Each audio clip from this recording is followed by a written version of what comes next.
Welcome to the Blue Cafe. We offer stories of infidelity, betrayal, and redemption. Please like and subscribe. Cheers. Now, on to today's story. What kind of man sleeps with another man's wife? Black question mark, black question mark, black question mark. It's a question I've struggled with daily, since D-Day, for 3 years now. How would you answer? Rant. I've thought of them all, the adjectives that could describe them. Narcissistic selfish egomaniacal sense of entitlement, weak, pathetic, lacking honor. The list goes on. I often think about what I'd do, or say, if I had the opportunity to confront him. How I'd ask him that question, then answer it for him, before he had the chance to fill in that awkward silent space. I'd watch the shame and humiliation wash over his face, or was that pride and hubris? Infuriates me. How would you answer that question, in that setting? Dude. You can fantasize about your confrontation and the shame and humiliation he would feel. But in reality he would just say, because I wanted to and I don't care about your feelings, and move on. You're only hurting yourself by replaying situations where you try to force closure from people who don't care. Gotta let it go and just be happy that you have a better conscience than these people, lol. You need to stop torturing yourself. There are many men out there who never respect boundaries, who love the pursuit and are good at it, who will test women's boundaries, and who would never say no to sex. Sure, they are egotistical, selfish ducks, but that's the world we live in. The blame for cheating lies squarely on the cheater, in your case, your wife, and not the random dude she happened to cheat with. If he had never been born, it would have simply been someone else. So well said. Yeah, I blame both the cheater and any known affair partner as well, but the cheater is the one to blame first and foremost. The egotistical scum that enjoy banging with married people like some sort of game just really makes my blood boil. Yeah, no. The man who knew she was married is at fault also. Not just the cheating spouse. Any moral person knows you don't have sex with someone else's spouse. Same can be asked, what kind of woman sleeps with another woman's husband? What kind of man leaves his wife home and goes off to screw another? We really can't let these questions bother us. It will eat us up. We got to push forward. It sucks, but the only way is through. People just don't give a shit about whether someone is married or not, or has a partner. The fact that someone has a wife or a husband just does not matter to them, as long as both parties are up for it. It's going to happen. I believe you are correct. The best answer is indifferent. APs absolve themselves of any wrongdoing because their wayward partner's marriage is the wayward's concern. Interestingly, I've known APs that believed that they are helping a wayward marriage by providing what the wayward needs to be content at home. When my wife's AP wrote an email to me sometime later and apologized, I told her that it was a mercy killing of a bad marriage and she did me a favor. And I bloody well meant it. My ex-wife was a horror story. Your wife cheated on you with another woman? You sound surprised. Cheaters come in all kinds. Was just looking for clarification. Actually, there are men that very much go after married women on purpose. Why? Because they're easier than single women, and normally offer more fun with no strings attached sex and no expectation of full-time commitment. The predator is only competing with the husband. She's heard all her husband's stories and jokes. Her husband gets her flowers because he's supposed to get her flowers, so it no longer means much to her, so on, and so on. The married woman is bored/midlife. The woman has matured both sexually and in confidence. She may not start off intending to cheat, but if the predator can establish an emotional connection, that's where it begins. It may take a long time, or it may escalate very quickly. And when it escalates, she's in the affair fog, and that is very hard for a husband to compete with. And to keep those validation/new relationship energy feelings going, women will go much further sexually than they're willing to with their husbands. And predators totally take advantage of this, since this is very fun for the predator. He gets all of her fun with no responsibility. The poor husband, if he ever finds out, will later be crushed to find out what she was willing to do for AP, that she always refused her husband. This happens all the time. The target being married absolutely matters to some. There are women that do the same, but generally with different motives. They'll seek committed partners on purpose because they really don't want to split with their family, and they're looking for someone that isn't likely to get attached to them in a way that threatens their existing marriage. I entertained guys in relationships even as a single woman because it felt naughty, exciting, and I was afraid of commitment. I did eventually grow up, but the thrill of it was a big one for me. Bravo. And, to add to the why? My 2 cents. Depending on your status, or even where you currently are in life, financially, or experientially, you may choose to err on the side of caution when opening yourself up to convenient intimacy, by rarely associating yourself with partners who don't have something to lose. I agree. More and more people are doing this. It seems easy, it is. Phones, computers, DMs, a multitude of messaging methods, companies that are specifically designed for cheaters, others give them permission by being a cover story for the cheaters, etc. It's a sad world we're living in. P.S. An ex cheated on his Japanese wife. My ex dated her after we amicably broke up. I encouraged him to date this little Japanese cutie. Well, they eventually married. Then he cheated on her with another American teacher.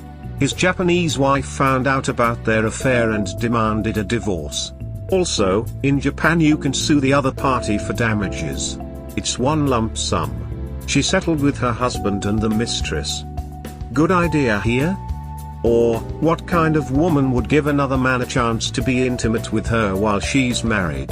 There's truly no significant difference between them. Cheaters are not a monolith. There is a study that's been replicated many times over where a beautiful woman asks random men to come home with her. The overwhelming majority of men, married or not, go with her. The same study is done using an attractive male and asking women to go home with him. The overwhelming majority do not. There are a number of reasons for this behavior, even going back to our primitive instinct. But beyond blaming men for this behavior, you should equally ask why a married woman would engage in this behavior. The reasons and answers to human behavior are deep and complex, and easy answers are usually not the whole story. An unhappy wife. Maybe things in the bedroom only happen once a month or less. A bored wife dying for a little excitement. I spoke to my ex and we both agree that not everyone will cheat, but sometimes everything just lines up perfectly. She got into a fight with husband. She is feeling ugly and unloved, and a silver-tongued devil walks up and says all the right things. If someone cheats when they're unhappy, they don't need to be in a relationship. Relationships are full of unhappiness and down times. It's the heart of what love is all about. If you don't love the person enough to be faithful in the for worse of it, you don't need to settle down with them. Or with anyone. Love isn't about the good times, it's about the bad times. So if you can't picture every terrible scenario and say, I'd be faithful, just stay single. But that wouldn't be any fun for a lot of people, lol. That is true, but women want to have the next up on deck before leaving. Oh yeah, for sure. I understand the reality of it. Just hate that it's that way. Lol, but yeah, some people are afraid to leave one relationship without having a next one to go into.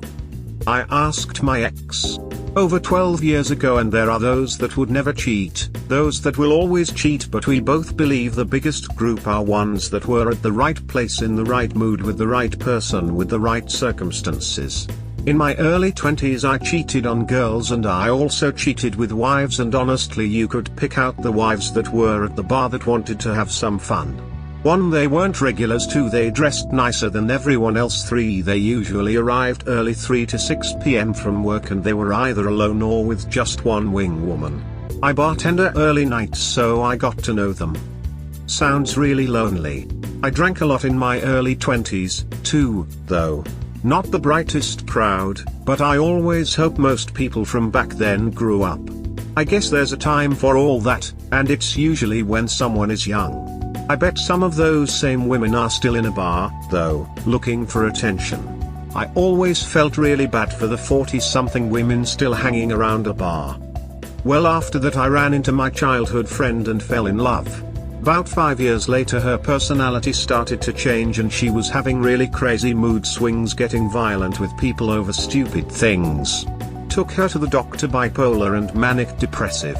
And from there I was on a 5 years train to drug abuse, infidelity, several felony assaults and batteries, and ending in divorce and foreclosure for me, and drug detox and inpatient mental treatment. Not boring at all. So I ended up single, homeless, broke, lonely and unemployed and broken. Tell me about your childhood. I know you're joking, but by an odd coincidence I've been reading Freud's collection of essays called On Creativity and the Unconscious. Just the other night I got to the chapter titled A Special Type of Choice of Object Made by Men, in which he describes 3 types of men and the women they choose. Type number 1 he calls the need for an injured third party. This type of man is attracted to a woman because she belongs to another man. In fact, when given the choice between an unattached woman and an attached woman, married, engaged, etc., this type will always pick the attached woman. Of course, being Freud, he theorizes this impulse, like any distorted sexual impulse, originates in some kind of disturbance to normal psychological development during childhood. Don't know if it applies in all cases, but I definitely found it interesting in light of what I read here every day. Base urges coupled with opportunity.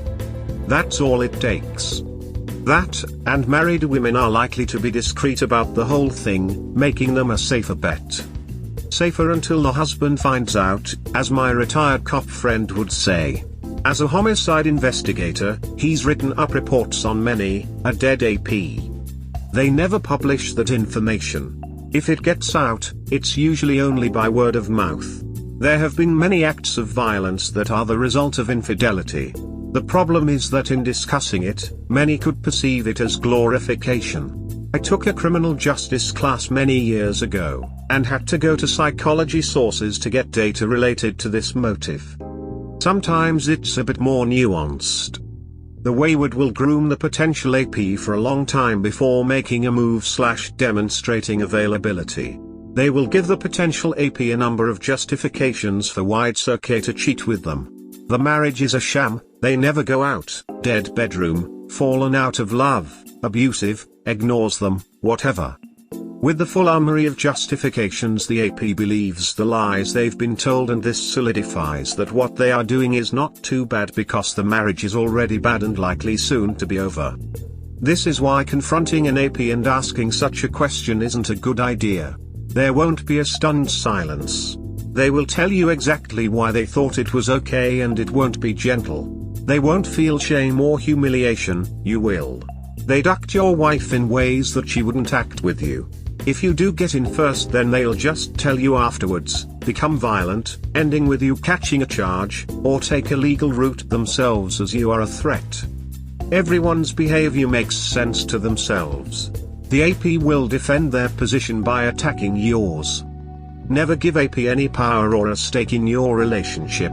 If you must deal with them, then you let their partner know instead. This is true in most cases, but not all.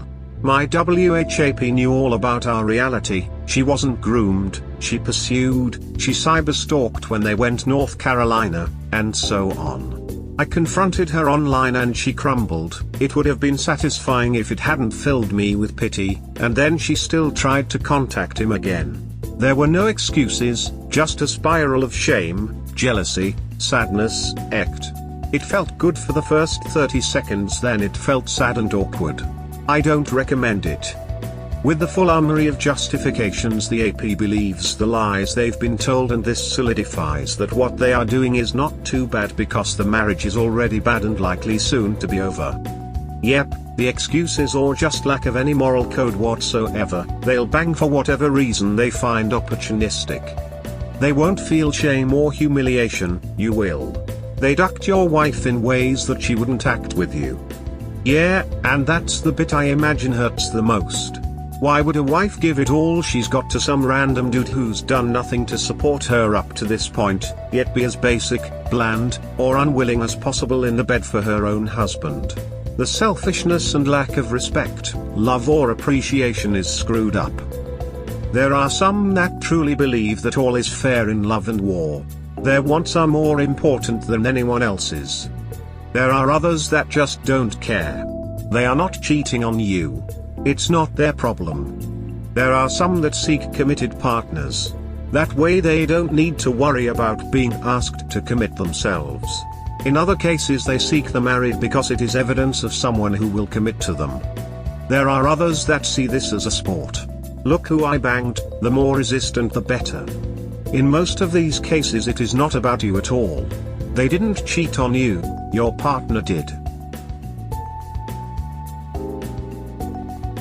Why do people cheat but say they love that person? Advice. Because cheaters are primarily two things, dishonest and selfish. My ex placed sex as the highest priority, the greatest proof of love, because he was deeply insecure. To him, my guy friends were only set apart from him because I wasn't sleeping with them.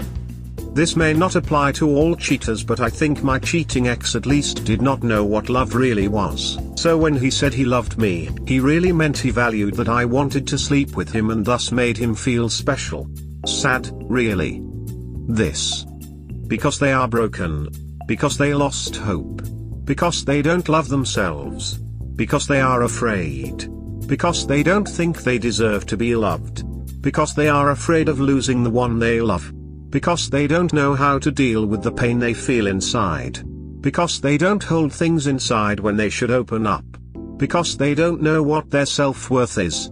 Because when they lose hope and hold in their pain they start to break, they become selfish, they seek ways to stop their pain, they look for ways to validate themselves, they become self-absorbed, their minds and souls start to split.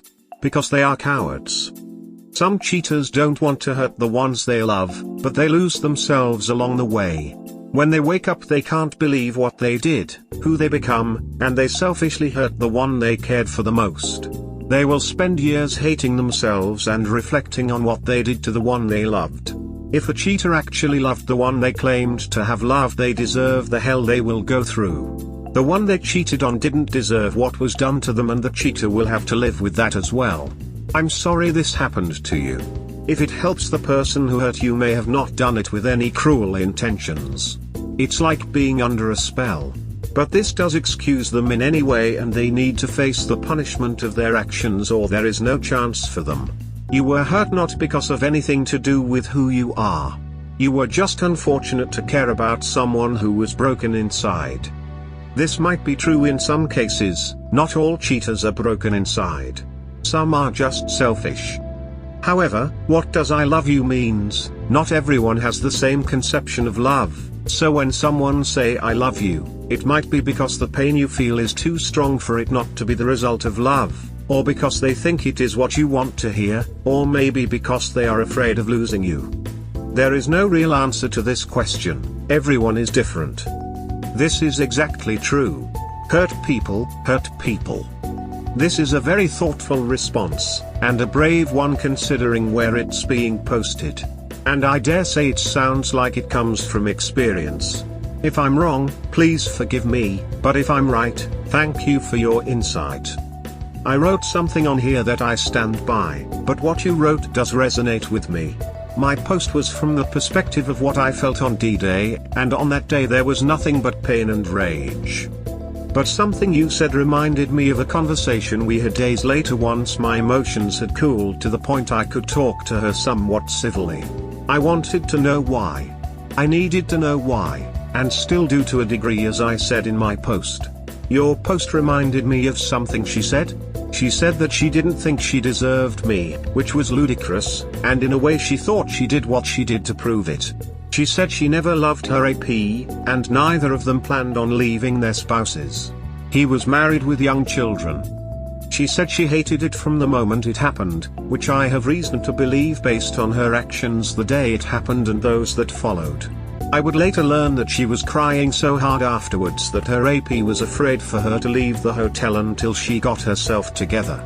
She left the hotel and drove straight to my place of work. I worked 3 to 11 intense days. I remember that night well. She showed up looking like she'd seen a ghost. My initial thought was that something had happened to someone in our family. I was sure she had been crying, but she denied it. I would later learn that she sat in the parking lot for an hour getting control of herself. I worked at a factory then and visitors during the shift were very rare. She told me that she just had to see me and that she loved me. As strange as this sounds, she often did things out of the blue to show me she loved me, as I did with her, so I just took it for her being her.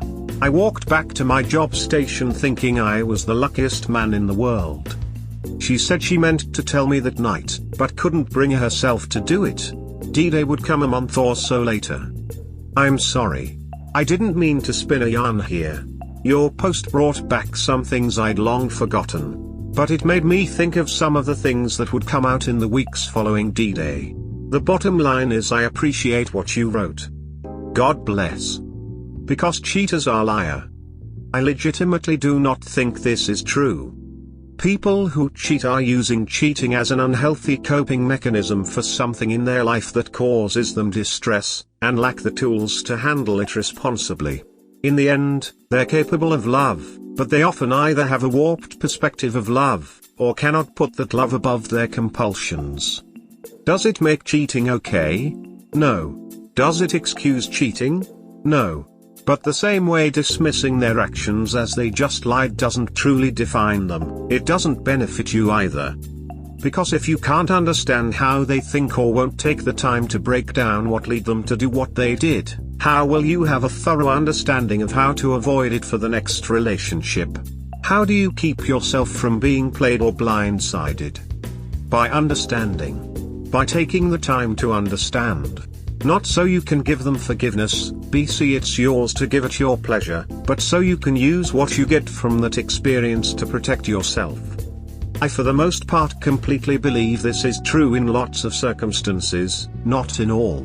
What a lot of people tend to get hung up on about love is their definition and the way they show they love someone. Everyone shows love in their own ways. And no, cheating is by no way a way of showing that love, but just because someone does cheat, it does not mean they don't love you. And even if they do love you and they cheat on you, it is ultimately up to you on how you choose to handle that. You can leave, you can be angry, you can be sad, you can stay and try to work things out, you can forgive, you can choose to never forgive, etc. I for the most part completely believe this is true in lots of circumstances, not in all. Totally. I think nothing is uniform. People don't ever fully fit into any schema, by nature. You say this like it debunks my point when it actually echoes it. I'm not saying you need to so much as breathe in the same room as them. I'm saying that not taking the time to understand how someone comes to cheat is depriving yourself of understanding that may protect you. A cheater can love you, but that doesn't give them any right to hurt you. Hell, your parents can abuse you and still love you. It doesn't mean they deserve a place in your life just because they're your parents, or that they love you. I totally agree with this as well.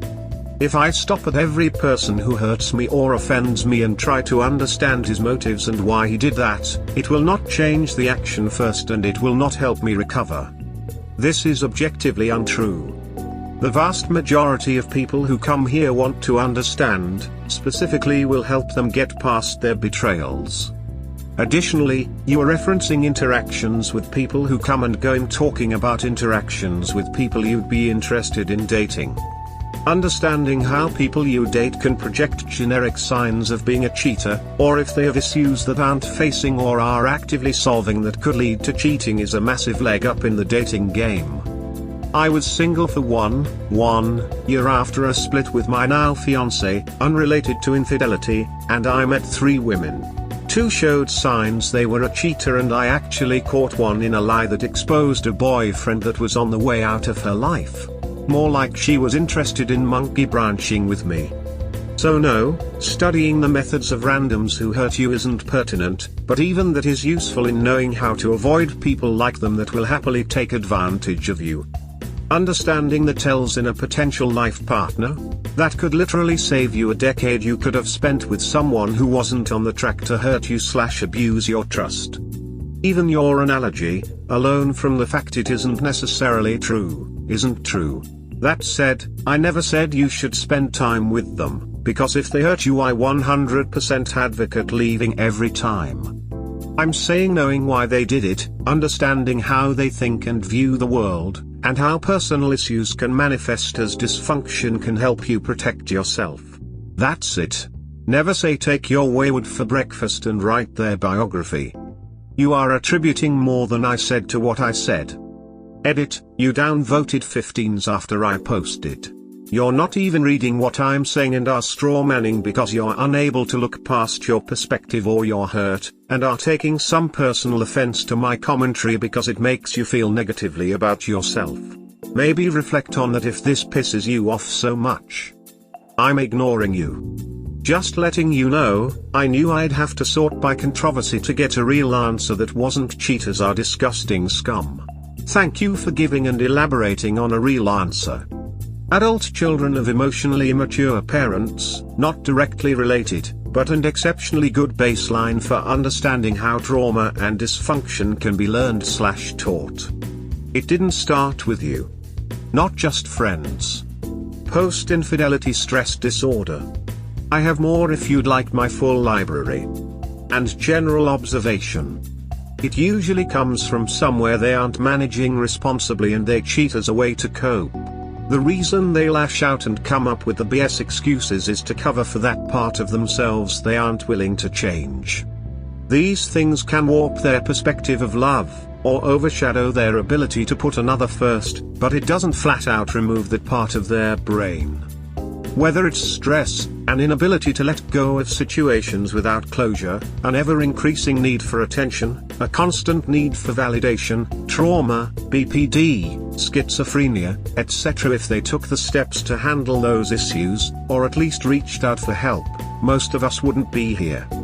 The entire point of my comment is that dismissing them as unable to love or understand love doesn't grant you the understanding or perspective to look out for, avoid, or prevent infidelity in the future.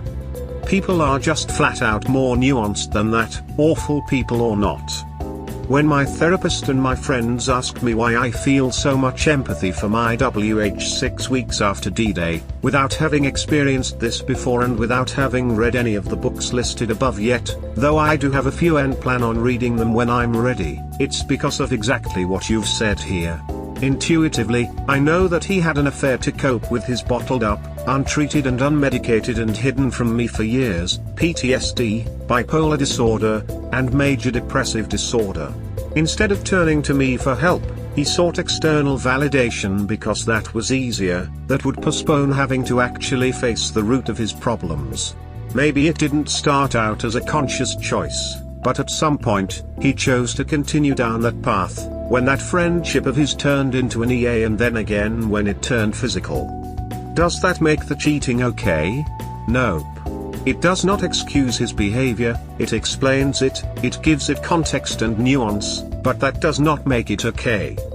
Understanding how he ended up on this path, strangely enough allows me to have more empathy for myself. Yes, the faults in our marriage were half my fault, it was 50-50, I can acknowledge and own that, but the affair? That was 100% him. I did not point a gun at him and force him on that path. That was his choice. It was, in fact, a series of choices that he made, to stay on that path, to continue to cope with his issues in an unhealthy way, to continue to lie to me and deceive me. The weirdest part about this empathy is that I still haven't reached the anger phase.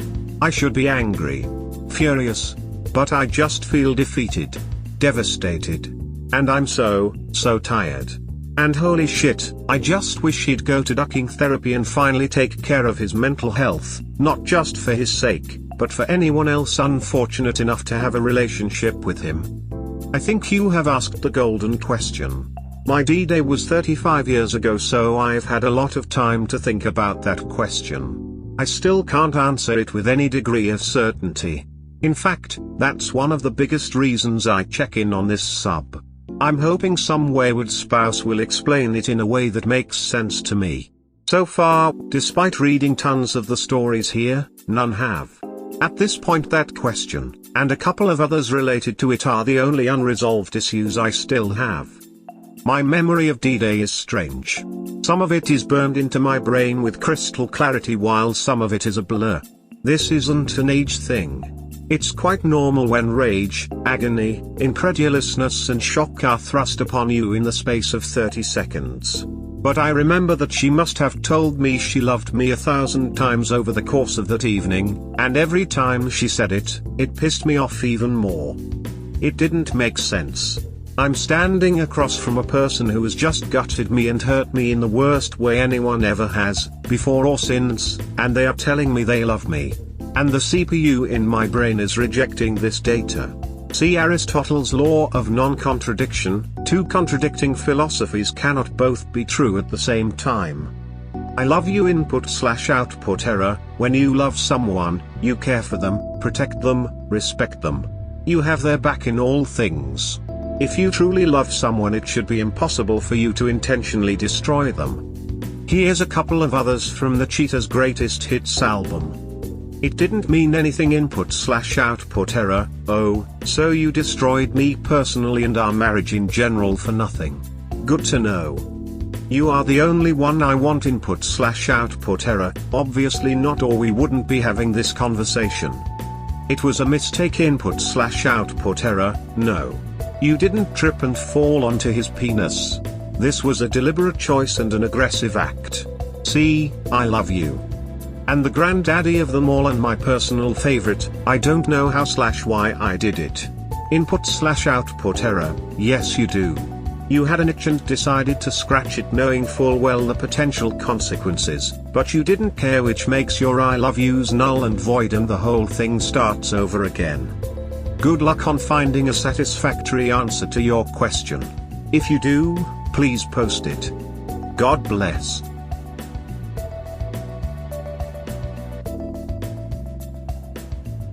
We hope you have enjoyed today's episode. Please comment, like and subscribe. Cheers. Have a wonderful day or night, wherever you are.